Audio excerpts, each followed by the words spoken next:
नमस्कार, आप देख रहे हैं डी न्यूज़ और मैं हूं अभिषेक मिश्रा। इस वक्त लोक जनशक्ति पार्टी रामविलास के राष्ट्रीय अध्यक्ष चिराग पासवान ने मुलाकात की है बिहार के राज्यपाल फागू चौहान से, और मुलाकात के बाद वो बाहर निकले हैं। उनकी गाड़ियों का काफिला बाहर निकला है।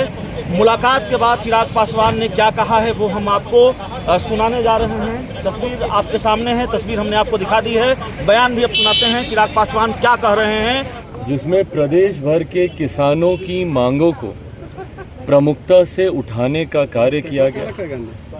उन्हीं मांगों की एक प्रतिलिपि लेकर आज हम लोग की मुलाकात लोक जनशक्ति पार्टी रामविलास के एक प्रतिनिधि मंडल की मुलाकात महामहिम राज्यपाल जी से हुई, जिसमें उनको अवगत कराया गया कि किस तरीके से बिहार के किसान आज त्राही कर रहे हैं, किस तरीके से उनके हालात बद से बदतर होते जा रहे हैं। भैया, बिहार एक कृषि प्रधान प्रदेश है, एक बड़ी आबादी बिहार की कृषि के ऊपर आधारित है और किसानों की एक बड़ी जनसंख्या है जिनकी आवाज़ को सुनना राज्य सरकार के लिए ज़रूरी है। पर क्योंकि राज्य सरकार आँख कान बंद कर बैठी है, जिसके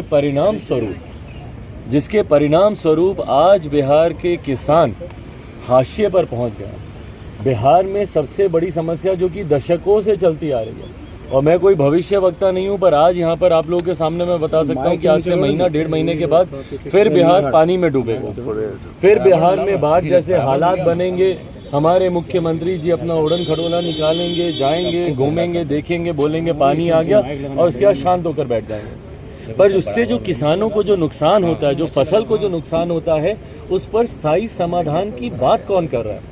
आधा बिहार जहां बाढ़ से प्रभावित रहता है, आधा बिहार सुखाड़ से प्रभावित रहता है। हम लोगों ने बिहारी फर्स्ट के माध्यम से निरंतरता में राज्य सरकार को लिखित रूप में ये सुझाव दिया है कि भैया नदियों को जोड़ने की योजना पर हम लोग को काम करना चाहिए। आप जब तक इंटरलिंकिंग ऑफ रिवर्स आप नहीं करेंगे, बाढ़ सुखाड़ की समस्या का स्थायी समाधान नहीं हो पाएगा। इसके अलावा जो सिल्टिंग की समस्या है, खाद की जो सबसे बड़ी समस्या आज की तारीख में, जिसकी परेशानी की मार बिहार का किसान झेल रहा है, जिस तरीके से काला बाजारी खाद की हो रही है, औने पौने दामों में जिस तरीके से इन्फ्लेमेट करके खाद उसको ब्लैक मार्केट के द्वारा मुहैया हो रहा है, तो ये तमाम ऐसे विषय हैं किसानों से जुड़े हुए, जिसको क्रमबद्ध तरीके से आप सबके समक्ष भी उसकी एक प्रतिलिपि दी जाएगी, जिसको हम लोगों ने महामहिम जी के सामने रखा और उनसे ये आग्रह किया, क्योंकि ये समय फिर से एक ऐसा समय है, महीने भर डेढ़ महीने के भीतर बरसात शुरू हो जाएगी, बाढ़ का पानी कटाव के माध्यम से गांव घरों में घुसने लग जाएगा।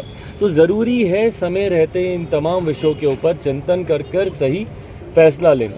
तो इसी क्रम में, क्योंकि राज्य सरकार को कहने का कोई औचित्य बचा नहीं, क्योंकि सरकारें सुनती नहीं हमारे बिहार की, तो इसीलिए महामहिम जी पर विश्वास है कि कम से कम वो अपने माध्यम से उचित कदम इस दिशा में उठाएंगे और किसानों की समस्या का समाधान। महामहिम से क्या कुछ आश्वासन मिला उधर जब आपने लेटर दिया? देखिए, उन्होंने गंभीरता से, और हमारे तमाम जितने नेता हम लोग के साथ गए, तमाम नेताओं ने अपनी बातों को प्रमुखता से उनके समक्ष रखा। हर एक की बात को उन्होंने गंभीरता से सुना।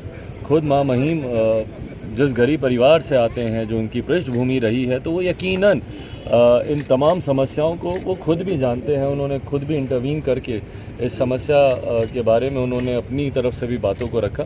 उम्मीद करते हैं कि इस दिशा में ज़रूर कुछ कदम उठाया जाएगा। लेकिन आपने उसमें लिखा है साफ तौर से कि राजगीर में जो पानी गया है पाइपलाइन से, उसमें घोटाले हुए हैं, इसका भी जिक्र आपने? जी बिल्कुल भाई, घोटाले तो कहाँ नहीं हुए हैं बिहार में। और बिहार में अफसोस इस बात का है कि योजनाएं कहीं ना कहीं जनता को लाभ पहुंचाने की दृष्टि से कम और अधिकारियों के भ्रष्टाचार की दृष्टि की सोच रखती हुई ज़्यादा बनाई जाती हैं। सात निश्चय मैंने बार मैंने कहा है कि शायद बिहार के इतिहास की सबसे बड़ी भ्रष्टाचार की योजना होगी अगर उसकी जांच कराई जाए।